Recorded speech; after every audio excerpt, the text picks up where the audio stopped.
C'est lui qui nous a donné la vie, la force. Gloire à Jésus. Bien-aimés, nous allons partager la parole de Dieu. Quand nous appelons l'homme de Dieu, le pasteur Patrick, pour nous enseigner, nous acclamons Jésus. Nous bénissons le Seigneur pour sa grâce, pour sa présence. Gloire à Jésus.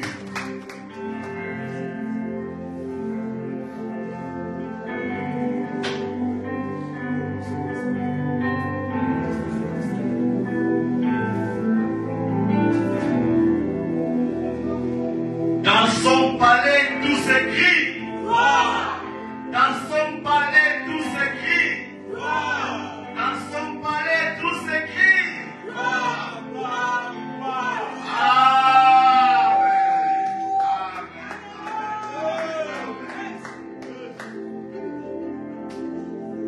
Que Dieu vous bénisse, mon frère, ma soeur. Que Dieu vous fasse grâce. Que la main puissante de Dieu repose sur la vie de tout un chacun dans les noms précieux et glorieux de notre Seigneur et Sauveur Jésus-Christ. Amen. Amen. Bien-aimés, nous sommes toujours dans la joie car nous sommes dans la présence de Dieu. Bien-aimés, Dieu est tout ce dont nous avons besoin dans notre vie. La présence de Dieu est tout ce dont nous avons besoin dans notre vie. Mon frère, ma soeur, nous devons toujours être dans la joie quand nous sommes dans la présence de Dieu, parce que Dieu, il est au contrôle de toutes choses. C'est Dieu qui nous garde, c'est Dieu qui nous bénit, c'est Dieu qui nous protège, et c'est lui qui combat pour nous chaque jour. Quand nous sommes bien-aimés dans les sommets profonds, c'est Dieu-là qui est toujours là pour nous protéger. Il n'est sommeil, il n'est dort. C'est lui qui nous garde. Il garde nos enfants, il garde nos familles. C'est pourquoi nous devons toujours être reconnaissants envers ce Dieu-là et être chaque fois dans la joie quand on est dans sa présence. Amen. Amen. Bien-aimés, je vous salue tous au nom précieux et glorieux de notre Seigneur Jésus-Christ une fois de plus. Amen. Et shalom à nos frères et sœurs qui nous suivent en ligne. Que Dieu vous soit favorable dans tout et pour tout au nom de Jésus. Amen. Et rapidement, nous ouvrons nos Bibles, bien-aimés, dans le livre de Luc, chapitre 15.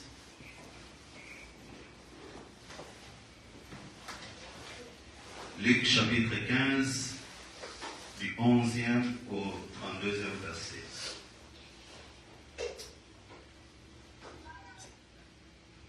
Sommes-nous là? Nous lisons.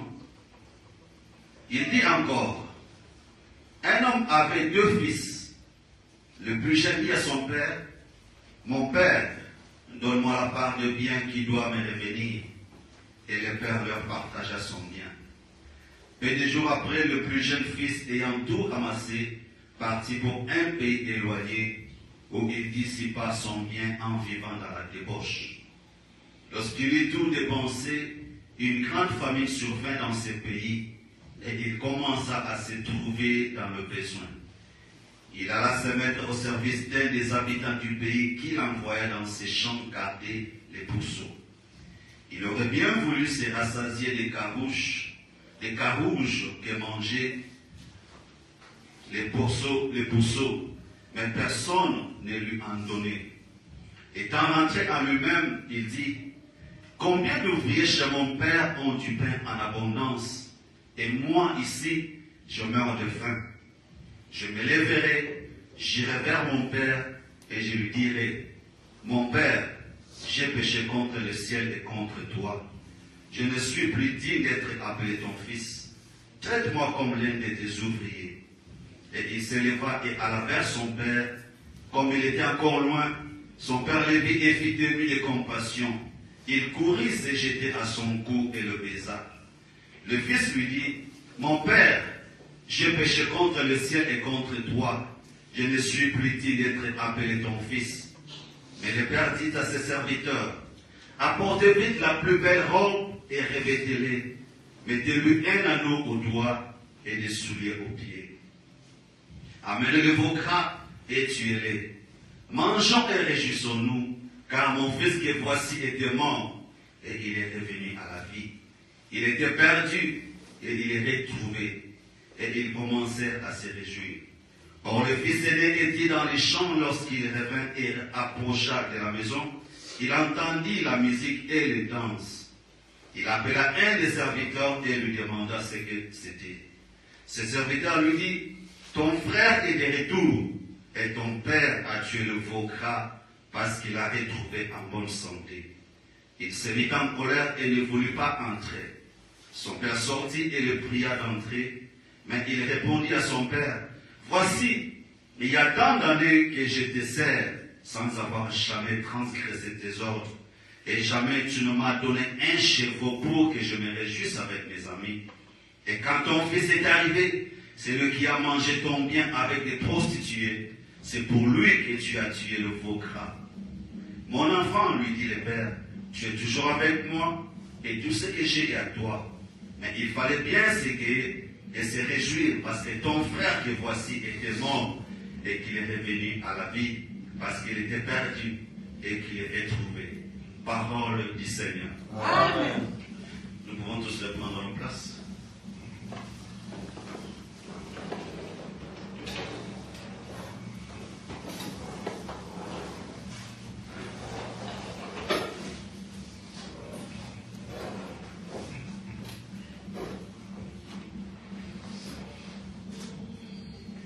Oui, bien-aimés dans le Seigneur, comme nous le savons tous, nous parlons sur notre thème de ce mois intitulé « Les 5 étapes du salut en Christ ». Et nous avons commencé un sous-thème sur la repentance. Oui, mon frère, ma soeur, et aujourd'hui, c'est le jour où je vais conclure mon message sur la repentance. Et comme nous le savons, nous avons dit que quand l'homme a péché, l'homme était séparé de Dieu, l'homme était éloigné de la présence de Dieu, et la gloire a été éloignée de l'homme. Ainsi, Romains 3, 23 nous dit, car tous ont péché et sont privés de la gloire de Dieu. Et comme tous nous le savons, mon frère, ma soeur, Dieu dans son amour qu'il avait pour son peuple, il avait conçu un plan merveilleux pour que sa créature puisse être sauvée et l'humanité tout entière. Ainsi, Jean 3,16 nous dit que car Dieu a tant aimé le monde qu'il a envoyé son Fils unique, afin que quiconque croit en lui ne périsse point, mais qu'il ait la vie éternelle. Oui, bien aimé, c'est ça, c'était le plan merveilleux que Dieu avait conçu pour sauver l'humanité. Il fallait qu'il envoie son Fils unique, qu'il les donne au monde afin que nous soyons sauvés, afin que bien aimé, nous puissions récupérer notre droit de cité que nous avions perdu autrefois. Et bien aimé, à cause de cet amour-là, Dieu avait envoyé son Fils unique. Et nous, bien-aimés, nous sommes aujourd'hui ce que nous sommes à cause de ce sacrifice que le Seigneur avait fait pour nous. Alors, bien-aimés, Dieu nous aime tel que nous sommes. Malgré nos fautes, malgré nos transgressions, malgré nos iniquités, Dieu nous aime toujours. Dieu, bien-aimé, c'est un Dieu compatissant. Il est un Dieu miséricordieux. Alors, Romains 5, 8 nous dit ceci, que l'amour de Dieu se manifeste en ce que lorsque nous étions encore pécheurs, Christ est mort pour nous. Vous bien-aimés, pendant que nous étions dans le débauche, pendant que nous étions dans les ténèbres, dans les mauvaises choses, Dieu n'a pas cessé de nous aimer. Il a manifesté cet amour-là. Il nous aime et il continue toujours à nous aimer d'un amour sans fin, un amour sans prix, un amour illimité, mon frère, ma soeur. C'est pourquoi Romains 5,8 nous dit ceci, nous dit cela, que Dieu manifeste son amour à ce que lorsque nous étions encore pécheurs, Christ est mort pour nous. Alors, bien aimé, à cause de cet amour-là, Dieu maintenant donne l'opportunité à l'être humain de renouer encore les relations qui étaient perdues avec lui. par le sacrifice ultime de son Fils, notre Seigneur et Sauveur, Jésus-Christ, afin que l'homme puisse récupérer ce qu'il avait perdu, que l'homme puisse récupérer la gloire qu'il avait perdue, que l'homme puisse récupérer la puissance qu'il avait perdue, que l'homme puisse récupérer l'autorité, la domination qu'il avait perdue à cause du péché. Et ainsi, bien aimé, quand Dieu pardonne, l'homme maintenant doit se laisser guider par le Seigneur. Il doit se remettre sous l'autorité de Dieu et marcher dans la volonté de Dieu. Et ainsi, l'homme doit accepter la transformation et la rédemption de Dieu dans sa vie, en acceptant de passer par les 5 étapes du salut en Christ que nous avions énumérées l'autre fois: la repentance, la conversion, le brisement, la consécration et le service. Ce sont les 5 étapes que l'homme qui est sauvé, l'homme qui est racheté de ses péchés, doit accepter de passer pour être sauvé et avoir la vie éternelle. Alors nous avions commencé, la première étape c'était la repentance. Et nous avons dit que la repentance, bien aimée, c'est reconnaître, confesser et renoncer au péché en abandonnant ou en changeant d'avis, en changeant sa manière de penser suite à une immense tristesse ressentie dans le cœur. Suite à une immense tristesse ressentie dans le cœur pour accepter la transformation et la rédemption de Dieu dans sa vie. Donc c'est ça la repentance, mon frère, ma soeur. Et maintenant, mon frère, Dieu nous parle dans le livre de 2 Corinthiens chapitre 7, verset 10 ceci, qu'en effet, la tristesse de Dieu produit la repentance dont le salut dont on ne se répand jamais. Et la tristesse du monde produit la mort. La tristesse de Dieu produit les saluts dont on ne se répand jamais, et la tristesse du monde produit la mort. C'est ainsi que vous verrez quand, le jour de la Pentecôte, quand Pierre s'est tenu devant la foule, il a commencé à prêcher dans le livre des Actes chapitre 2, versets 37 à 38. La Bible nous dit ceci, ayant entendu ces discours, ils eurent les cœurs vivement touchés, et ils demandèrent à Pierre et aux apôtres: hommes frères, que devions-nous faire pour être sauvés? Et Pierre leur dit: répandez-vous, répandez-vous et soyez baptisés au nom de Jésus-Christ pour le pardon de vos péchés, et vous recevrez les dons du Saint-Esprit. Donc, bien aimé, quand tu te répands, Dieu va pardonner tes péchés. Et vous allez aussi recevoir les dons du Saint-Esprit. Et cette tristesse, bien aimé, qui vient dans notre cœur, cette tristesse que ces gens-là, quand ils ont écouté le message de Pierre, la tristesse qu'ils avaient ressentie dans le cœur, cette tristesse-là, mon frère, ma soeur, ne vient pas pour nous condamner. La tristesse qui nous aide à nous repentir, elle ne vient pas pour nous condamner, mais au contraire, c'est une grâce que Dieu nous fait pour être sauvés. Et à ce moment précis-là, quand nous sentons cette tristesse-là, c'est le Saint-Esprit maintenant qui joue le rôle d'un procureur dans nos cœurs. C'est le Saint-Esprit qui va exposer le mal. Le Saint-Esprit va reprendre ou réprimander ceux qui commettent le mal. Et le Saint-Esprit aussi va convaincre la personne qui a fait du mal qu'il a besoin d'un sauveur. C'est ça le rôle que le Saint-Esprit joue en ce moment-là quand nous sentons cette tristesse-là. Alors, mon frère, ma soeur, pour que la repentance maintenant soit complète, nous avons dit aussi qu'il y a aussi 5 étapes que nous devons suivre pour que notre repentance soit complète. Premièrement, il y a la conviction du péché. Pour que l'homme se repentisse, il doit être convaincu qu'il est un pécheur et qu'il a péché. Et deuxièmement, l'homme maintenant qui est convaincu qu'il est pécheur et qu'il a péché, doit confesser de sa bouche. C'est pourquoi nous avons vu dans le livre de 1 Jean chapitre 1, verset 9, que si nous confessons nos péchés, il est fidèle et juste pour nous les pardonner et nous purifier de toute iniquité. Donc, une personne qui est convaincue doit confesser. Et maintenant, quand tu confesses de ta bouche le mal ou le péché que tu fais, tu dois maintenant passer à la troisième étape qui est l'abandon de ces péchés. Donc, l'homme doit abandonner le mal.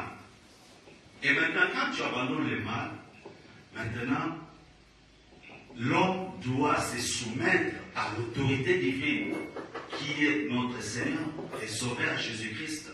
Parce que quand tu as abandonné le mal, tu dois être maintenant sous l'autorité d'une personne qui doit te dicter, une personne qui doit démontrer comment est-ce que tu dois marcher, comment est-ce que tu dois te comporter. Et cela, c'est sous la soumission de notre Seigneur et Sauveur Jésus-Christ. Et maintenant, quand nous marchons maintenant sous la soumission, nous devons maintenant persévérer dans une constante humilité. Être humble, faire ce que Dieu nous dit, ne pas aller à l'opposition de ce que Dieu nous demande de faire. Là, bien aimé, ce sont les 5 étapes pour que notre repentance soit complète. Alors, ainsi, bien aimé, comme nous venons de le lire dans le livre de Luc, chapitre 15, du 11e au 32e verset, ici, bien aimé, ce texte illustre parfaitement ce qui se passe dans notre vie. L'enfant prodigue, le fils prodigue, qui s'était éloigné de son père, qui s'était éloigné de sa famille, qui était parti avec la richesse que le père lui avait donnée pour faire la débauche, dépenser cet argent avec les prostituées, faire le mal. Alors quand il a vu que tout n'allait plus bien dans sa vie, il s'est dit en lui-même que non, je dois retourner auprès de mon père. Je reconnais que je fais du mal. Je reconnais que je péché contre le ciel et contre la terre. Alors j'irai chez mon père, je lui demanderai pardon. Et c'est ce que le fils avait fait. Donc le fils prodigue, il a pensé, il a parlé et agi en suivant ces 5 étapes. La Bible nous dit dans le livre des 2 Corinthiens, chapitre 7, verset 14, que si mon peuple sur qui est invoqué mon nom, prie, s'humilie et cherche ma face, et s'il se détourne de ses mauvaises voies, je l'exaucerai des cieux. Je pardonnerai son péché et je guérirai son pays. Le fils prodigue, quand il a compris qu'il avait fait du mal, qu'il s'était éloigné de la bonne voie, il a pensé en lui, il s'est repenti, il a confessé et il est retourné chez son père pour lui demander pardon. Et comme notre Dieu bien-aimé, il est toujours un Dieu compatissant, un Dieu miséricordieux. C'est un Dieu, mon frère, ma soeur, qui ne se lasse jamais de pardonner, mon bien-aimé. Alors le fils prodigue a traversé ou est passé par ces 5 étapes-là de la repentance. Alors bien aimé, quand nous traversons ces 5 étapes de la repentance, mon frère, ma soeur, chacun de nous devra aussi suivre le même exemple que le fils prodigue, être toujours engagé avec les 3 parties de notre corps. L'âme, l'esprit et le corps. Nous devons engager ces 3 parties-là pour que notre repentance soit vraiment complète. Autrement, ce sera une repentance partielle. Une repentance qui n'est pas du tout complète, mon frère, ma soeur. Et enfin, d'éviter quoi? De tomber dans la fausse repentance. Celle qui se manifeste par des remords et de la tristesse, mais qui ne permet pas une remise en question profonde et un retour vers Dieu, comme ce fut le cas de Judas. Quand nous nous repentons, mon frère, ma soeur, nous devons engager ces trois parties-là. Nous devons engager notre corps, nous devons engager notre esprit, nous devons engager notre âme, pour que cette repentance, mon bien-aimé, soit une repentance complète. Si nous n'engageons que notre corps et que notre esprit, notre âme n'est pas engagée, bien-aimé, nous risquons de passer à côté de la vraie repentance. Si nous engageons seulement l'esprit et que nous n'engageons pas notre corps et notre âme, nous allons aussi passer à côté de la vraie repentance.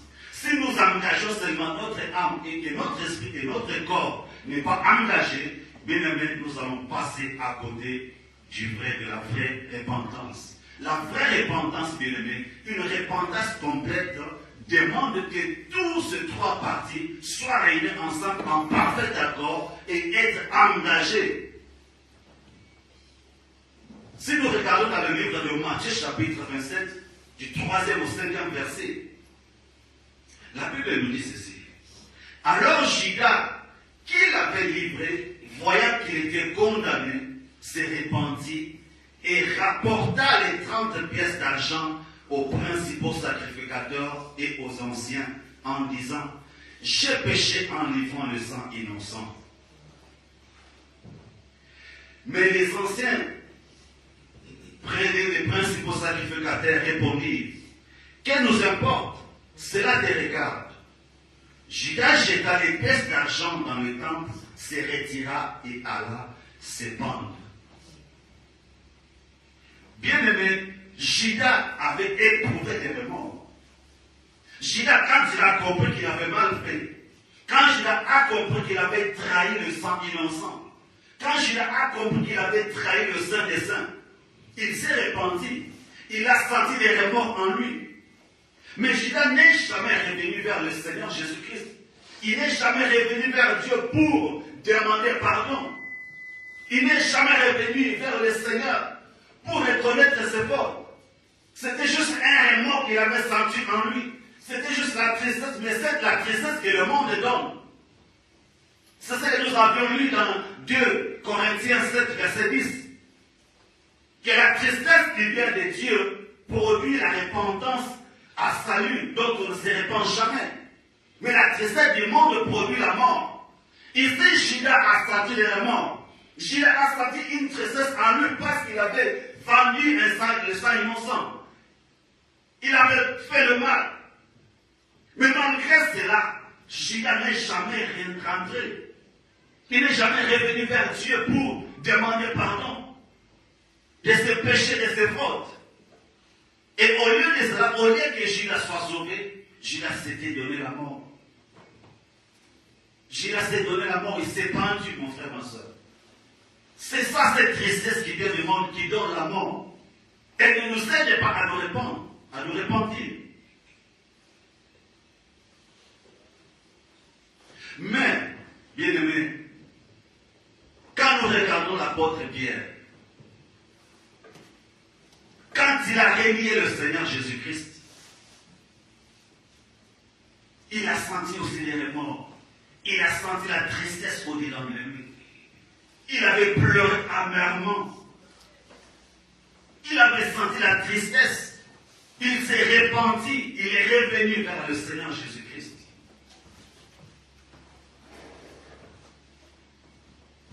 Bien aimé, la tristesse qui vient de Dieu produit la repentance à salut. Et on ne va jamais regretter de s'être repenti, d'être revenu au pied de notre Seigneur et Sauveur Jésus-Christ. Parce que lui, il est le chemin, la vérité et la vie. Parce que lui, il est le commencement et la fin de toutes choses. Parce que lui, il est là, c'est jamais de pardonner. Bien-aimés, que nos fautes, que nos transgressions, nos iniquités, que nos péchés ne nous éloignent pas de Dieu. Si nous avons commis le péché, si nous avons commis le mal, retournons au pied de notre Dieu.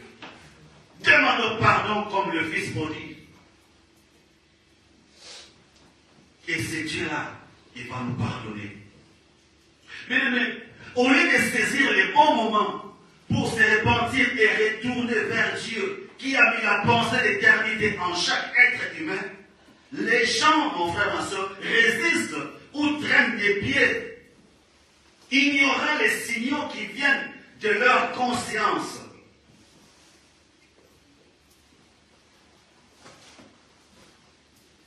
Il faut savoir bien saisir les bons moments. Si tu sens une tristesse en toi, parce que tu as fait tel ou tel acte, c'est le moment de saisir ces moments-là, bien-aimés, pour t'approcher encore davantage de Dieu. Afin que Dieu puisse encore nous reprendre. Afin que Dieu puisse encore travailler en nous. Afin que Dieu puisse encore travailler notre image. Mais beaucoup de gens, quand ils sentent ces signaux-là, ils les ignorent.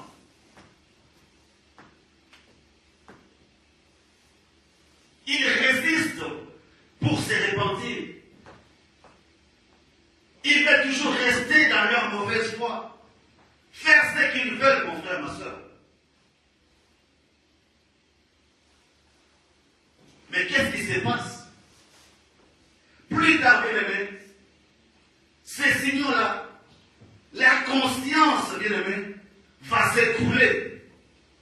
Elle va s'écrouler parce qu'elle est sous le fardeau d'accusation de l'ennemi, destiné à les garder dans le statu quo jusqu'à ce qu'ils atteignent le point de non-retour, qui est la mort et le jugement éternel. Mais si vous commettez le mal, vous n'arrivez pas à vous repentir. Vous faites le mal et que vous sentez un besoin de demander pardon. Car une fois qu'il vous interpelle à votre intérieur, que mon frère, ma soeur, c'est que tu as fait là n'est pas bon. Va chez ton père, humilie-toi, répands-toi. Mais au lieu de faire cela, vous ignorez. Vous n'arrivez pas à saisir ces bons moments. Peut-être que Dieu avait utilisé ça pour que vous puissiez revenir à lui. Mais vous n'arrivez pas à saisir ces bons moments-là, mon frère, ma soeur.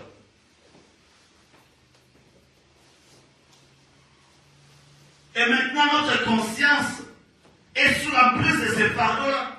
Parce que l'ennemi maintenant va commencer à nous accuser chaque fois. Ah, toi, tu ne fais rien parce que toi, tu sais comment tu vis. Tu sais quelle est ta vie. Tu sais quelle est la voie que tu empruntes toujours. Et à cause maintenant de ces fardeaux-là sur notre conscience, l'homme maintenant atteint le point de non-retour qui est la mort et le jugement éternel.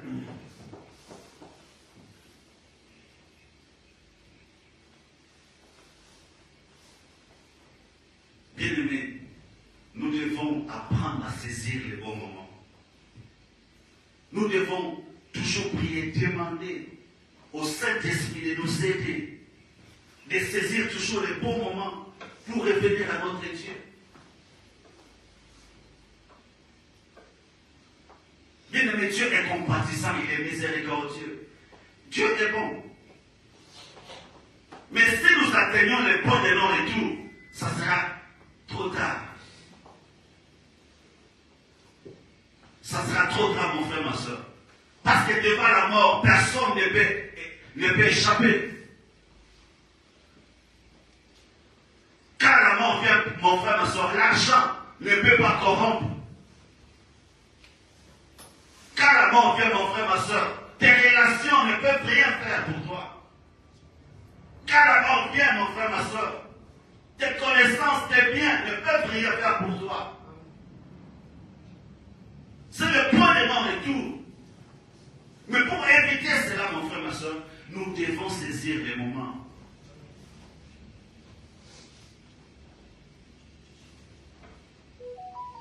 Voici les moments, bien-aimés. si je me tiens devant la porte, je frappe. Si quelqu'un entend ma voix et qu'il ouvre, j'entrerai chez lui avec mon Père. Et nous souperons avec lui et lui avec nous. Mais maintenant, si Dieu frappe et que toi tu entends que tu ignores, il ne pourra pas rentrer. Et après quoi vient la mort? Hébreux chapitre 9, verset 27 dit: et comme il est réservé aux hommes de mourir une seule fois, après quoi vient le jugement. Le jugement est là, mon frère, ma soeur. Le jugement sera là.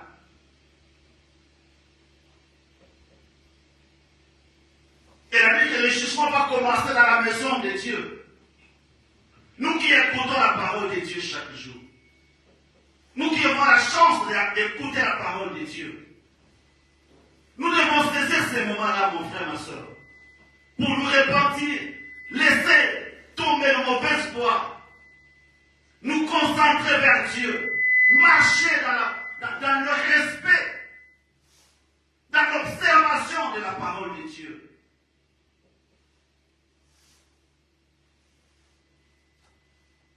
Toi qui m'écoutes ce matin, mon frère, ma soeur, toi qui entends ma voix, voici le moment opportun pour toi. Dieu t'appelle ce matin à te repentir, à abandonner tes mauvaises foi, à faire sa volonté, marcher dans sa volonté, se soumettre à son autorité, marcher dans une constante humilité devant notre Seigneur, notre Dieu. Alors bien aimé, si le Saint-Esprit vous convainc aujourd'hui, si vous ressentez une immense tristesse quant à votre mode de vie ou un acte posé, surtout ne traînez pas les pieds. Rentrez en vous-même comme le fils prodigue. Rentrez en vous-même.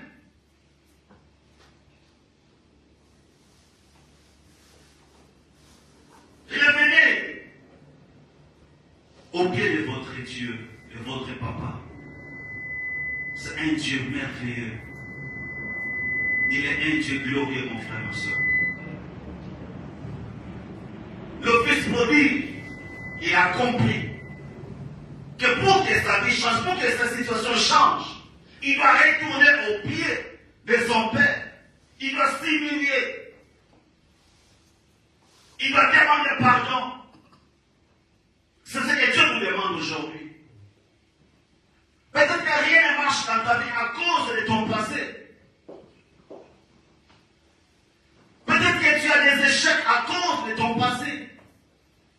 Peut-être que tu as des déceptions à cause de ton passé. Mais ce n'est pas encore tard, mon frère, ma soeur.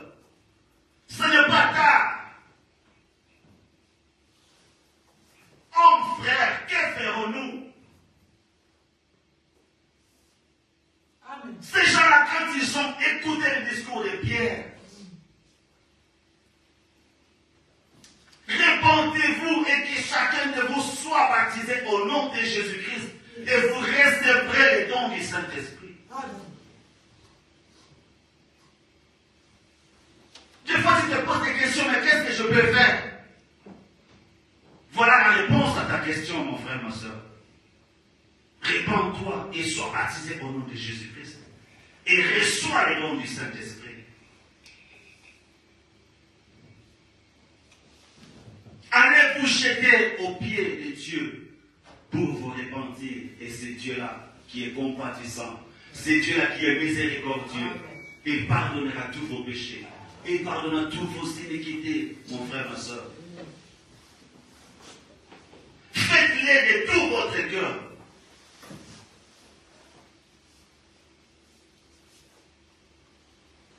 Faites-les, bien-aimés, de tout votre cœur. Si vous n'avez pas encore donné votre vie à Christ, car la repentance qui vient de Dieu n'est pas un simple regret, mais un miracle qui engendre la nouvelle naissance. Yes. Amen. C'est un miracle, mon frère. Il faut abandonner le vieil homme, revêtir le nouveau homme. Être né de nouveau, abandonner ces vieilles habitudes, ces mauvais comportements, ces choses choses-là qui nous éloignent de la parole de Dieu, qui nous éloignent de Dieu. Ces choses-là, mon frère, ma soeur, qui ne permettez pas que Dieu puisse nous bénir. La Bible dit que la main de Dieu n'est pas courte pour bénir, ni son oreille sourde pour entendre. Mais ce sont nos fautes, ce sont nos péchés qui nous éloignent de lui. Alors si le Saint-Esprit vous convainc, mon frère, ma soeur, allez au pied de Jésus, allez au pied de Dieu, jetez-vous, répandissez-vous, demandez pardon. Faites-le de tout votre cœur, mon frère, ma soeur. Faites-le de tout votre cœur. Ne vous arrêtez pas seulement au regret. Non. Ne sentez pas seulement les remords, la tristesse, comme Judas. Non. Vous ressentez la tristesse, vous ressentez les remords.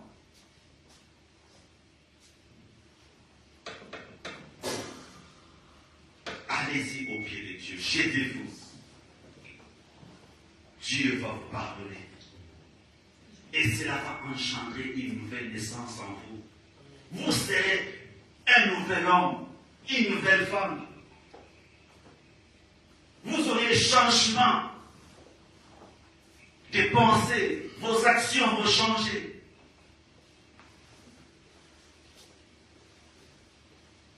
La Bible dit que ne vous conformez pas au siècle présent. Mais soyez transformés par les renouvellements de l'intelligence.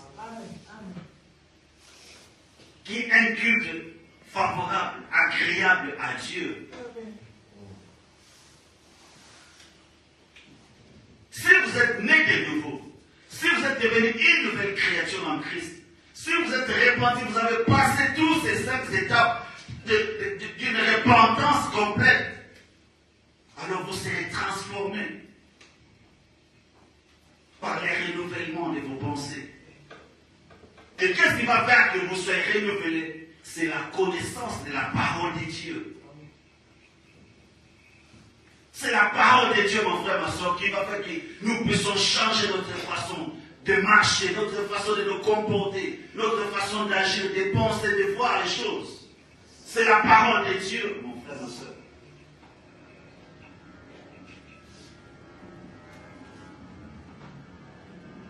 Faites-le aussi si vous êtes déjà enfant de Dieu. Ce n'est pas dire que si on est enfant de Dieu, on ne va pas tomber dans les erreurs. Non. On va tomber dans les erreurs. Mais Dieu dit quoi? Quand mon juste tombera cette fois, il va se relever. Amen. Nous ne sommes pas parfaits. Personne n'est parfait dans ce monde. Le seul parfait, c'est Dieu. C'est Jésus-Christ, c'est celui qui est parfait dans ce monde. Amen. Je ne suis pas parfait, tu n'es pas parfait, on n'est pas parfait. Nous tous, on n'est pas parfaits.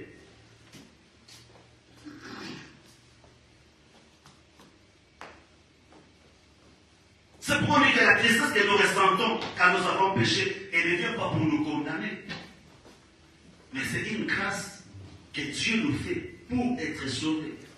Parce qu'à ce moment-là, quand nous avons senti le péché, quand nous avons senti que nous avons fait le mal, et le Saint-Esprit là, qui joue le rôle du procureur là, il va maintenant nous dire que nous avons besoin d'un sauveur.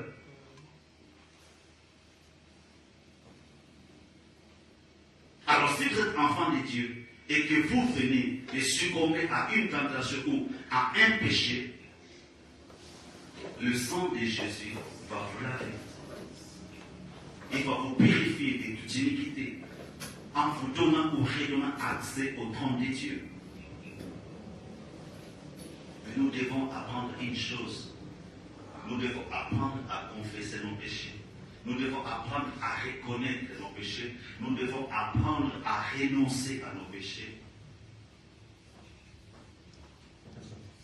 Si nous confessons nos péchés, il est fidèle et juste pour nous les pardonner et pour nous purifier de toute iniquité.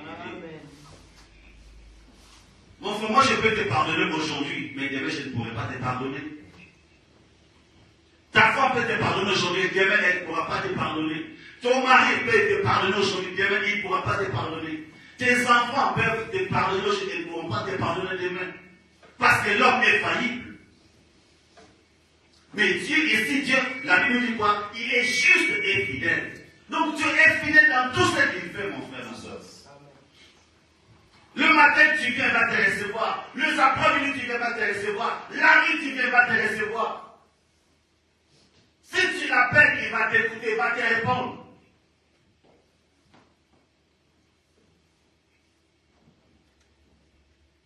Ça veut dire à chaque fois que tu vas appeler Dieu, il va te répondre. Moi, je sais, j'appelle le frère Pasteur, il peut aussi fermer le téléphone. Il va dire, ah, lui aussi, Pasteur Patrick. Il m'embrouille chaque fois, non, mais je ne suis pas là. Amen. Mais Dieu, jamais il va passer la scène. Si tu dis que tu veux l'appeler chaque 2 minutes, il est là, disponible. Il est disponible. Il est juste et fidèle dans tout ce qu'il fait, dans toutes ses voies, bien aimé. Dieu est fidèle. Moi, j'ai dit, les choses de Dieu sont faciles. Les choses de Dieu ne sont pas difficiles. Dieu aussi n'est pas difficile. C'est nous qui rendons Dieu difficile. Amen. Yes.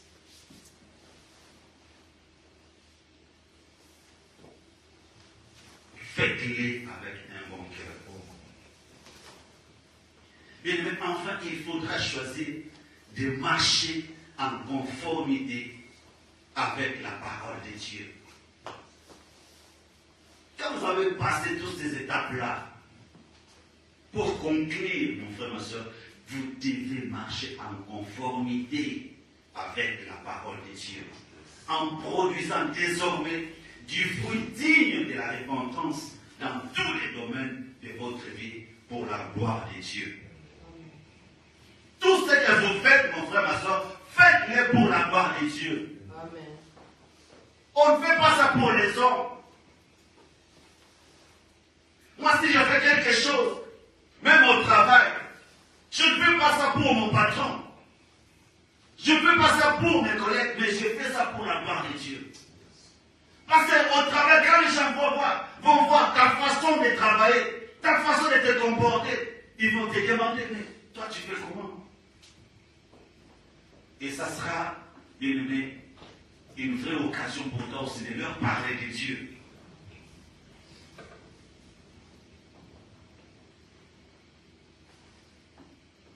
Vous avez besoin de témoigner dans cette année 2024. Vous avez besoin de voir la main de Dieu agir dans votre vie en cette année 2024. Amen. Vous avez besoin de voir le miracle en cette année 2024. Amen. La solution est là. Elle est simple. Marchez en conformité avec la parole de Dieu. Et produisez les fruits dignes d'une bonne repentance. Ça, aisément, ça, c'est fini.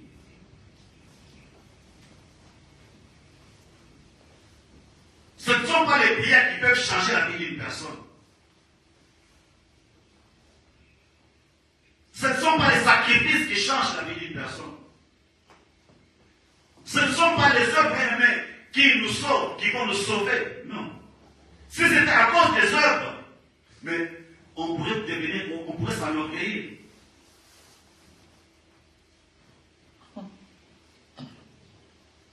Ce qui sauve, bien-aimé, c'est avoir le Christ en toi.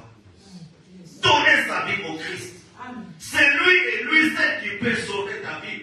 C'est lui et lui seul qui peut sauver ta famille. C'est lui et lui seul qui peut sauver tes enfants, qui peut sauver même ton mariage, qui peut sauver tes études, qui peut sauver tout ce qui est à toi. Amen. N'allez pas à gauche, à droite. Non, bien aimé.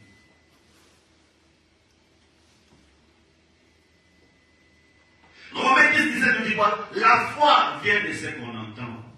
Et ce qu'on entend, c'est la parole de Christ.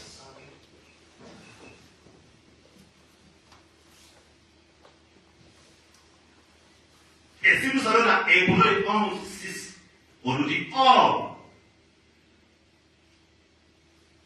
sans la foi, il est impossible de lui être agréable. Car il faut que ceux qui s'approchent de Dieu croient croire toujours. Croire que Dieu existe et qu'il est le rémunérateur de ceux qui le cherchent. On croit en quoi? À la parole de Dieu. Parce que la parole de Dieu, c'est Dieu lui-même, c'est Jésus-Christ fait chair. Donc quand on nous dit que nous devons marcher en conformité avec la parole de Dieu, donc nous devons marcher comme le Christ a marché. Je vais marcher comme le Christ. Je vais agir comme le Christ. Je vais penser comme le Christ. Je vais faire les choses comme le Christ. C'est ça, marcher en conformité avec la parole de Dieu. Et pendant son séjour, ici sur terre, le Christ a toujours produit des fruits dignes. Le Christ n'a jamais connu un péché. Il n'a jamais fait du mal. Il n'a jamais menti, il n'a jamais trompé. C'est ça les fruits dignes.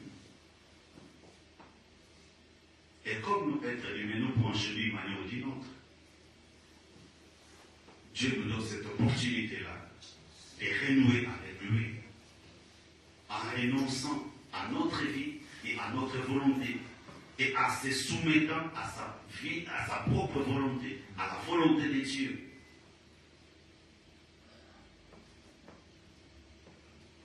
Mais si vous connaissez la parole de Dieu, si vous pratiquez la parole de Dieu, personne, bien-aimé, ne pourra vous tromper. Personne ne pourra venir vous séduire avec des vains discours. Personne, bien-aimé, ne pourra vous enlever dans les droits chemins. Seule la parole de Dieu, mon frère, ma soeur. Elle est la lumière, elle est la vérité, elle est le chemin.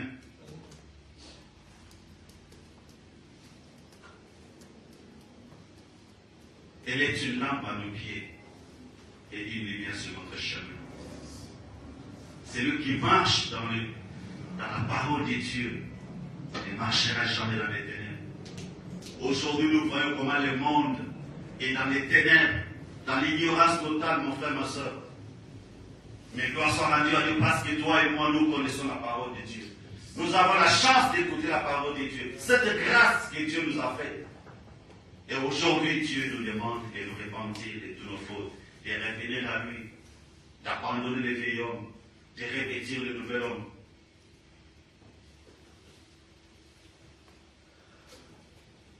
De le faire avec un cœur pour notre Seigneur Jésus-Christ, mon bien-aimé.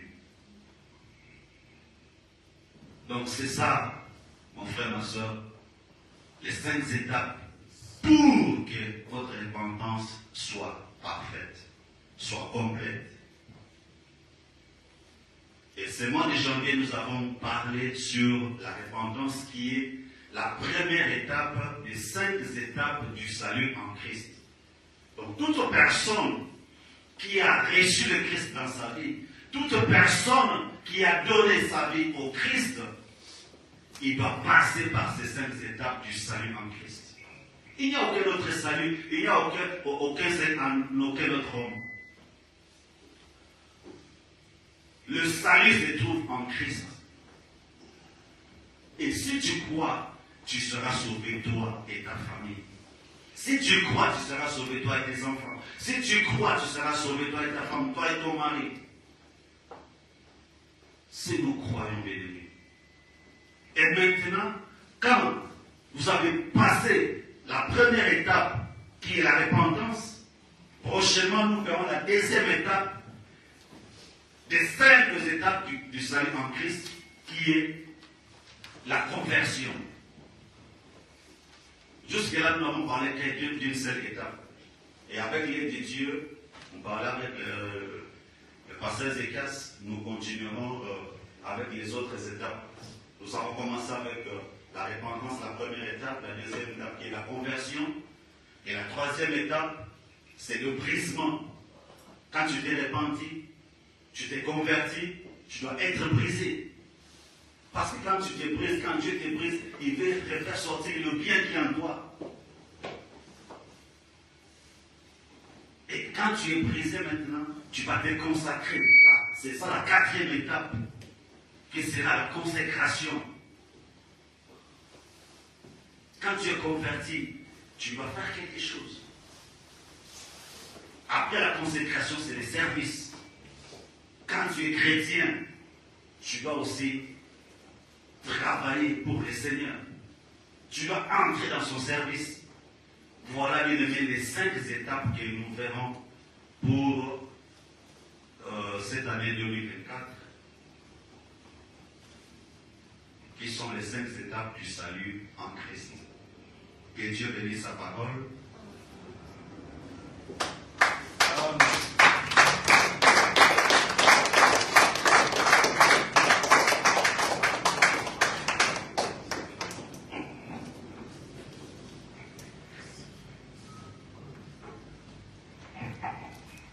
Amen.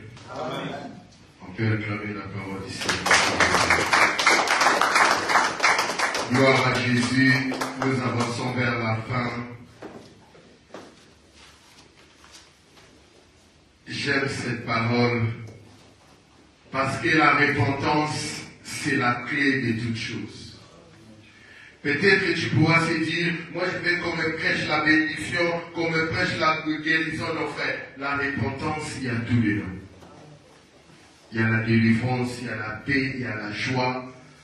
Je me suis demandé, le Père a dit à son fils, que ton frère que voici était mort, mais pendant que la personne était vivante, frère, le péché tue. Amen. Yes. Tu peux se croire que tu es vivant, mais tu es déjà parmi les morts. Le papa, il dit que non, cet enfant-là était mort. Mais il est revenu à la vie parce qu'il était perdu et qu'il est retrouvé. Frère, la repentance, ça nous fait revenir à la vie. C'est-à-dire la repentance apporte la résurrection. La repentance apporte une seconde vie. La repentance apporte l'espoir, apporte encore le bonheur, apporte encore une nouvelle grâce. Comme le vigneron avait dit, laisse-les encore cette année. Frère, tu sais, avec qui avait construit le bateau? Avec Noé, c'était comme ça. Répondez-vous, tu sais, la repentance, des fois, ça devient comme une chanson, ça devient comme une habitude, mais c'est le message qui salut. Noé, c'était comme ça. Venez, ça va être comme ça, les années, mais on a encore le temps, frère. Tu ne sais pas, aujourd'hui t'appartient, mais demain, ça ne t'appartient pas. Amen. Tu sais, hier, quelqu'un me disait, avant de sortir de chez elle, elle a demandé à son enfant de lui faire un petit déjeuner. Mais quand l'enfant faisait le petit déj, en lui, il y a une voix qui disait, ça pourrait être le dernier petit déj que ton enfant peut faire à toi. Et ça montait. Et la personne aussi, une fois lui dit, il faut prier. La personne a prié, elle est sortie, elle a pris sa voiture, même pas 3 minutes de chez elle, accident. Et cet accident-là, c'était grave, mais la personne est sortie saine et sauve. Quand tu as regardé le véhicule, tu regardes, même les gens disent, est-ce qu'on peut appeler des pompiers pour toi? Est-ce qu'on peut t'amener? Frère, quand tu pries, Dieu t'épargne aussi au danger. Quand tu sens Dieu t'épargne, il faut écouter et faire ce que Dieu te dit. C'est-à-dire la personne ne savait pas qu'elle doit rencontrer un accident. Mais Dieu lui a dit, priez. Frère, tu sais, la repentance, c'est ça, ce qui va nous amener au ciel. Tu peux être guéri, mais Dieu partir en enfer. Tu peux te trouver un mariage, un travail, des enfants, et je ne sais pas quoi, mais partir en enfer. À quoi sert l'homme de gagner tout ce qu'on peut gagner, mais perdre sa vie? Amen. Mais la repentance, c'est le temps, frère. Si Dieu nous a laissé encore, c'est pour se repentir et produire des fruits. Que Dieu bénisse sa parole et bénis son serviteur. Acclamons Jésus très fort. C'est le temps de se repentir. Tu vas prier. Tu vas dire, Seigneur, me voici. Seigneur, je donne ma vie à toi. Seigneur, je veux que ma vie soit innocente et bonne odeur pour toi. Je veux que ma vie soit comme ta parole. Commence à prier, commence à se repentir, commence encore à remettre ta vie, bien-aimé, sous la main du Seigneur. Que Dieu soit le patron, que Dieu soit le maître de ta vie. Au nom de Jésus, gloire au Seigneur, gloire à Jésus, gloire à Dieu. Alléluia, Jésus, Jésus, Jésus, Jésus. Jésus, Père de gloire, je reviens vers toi en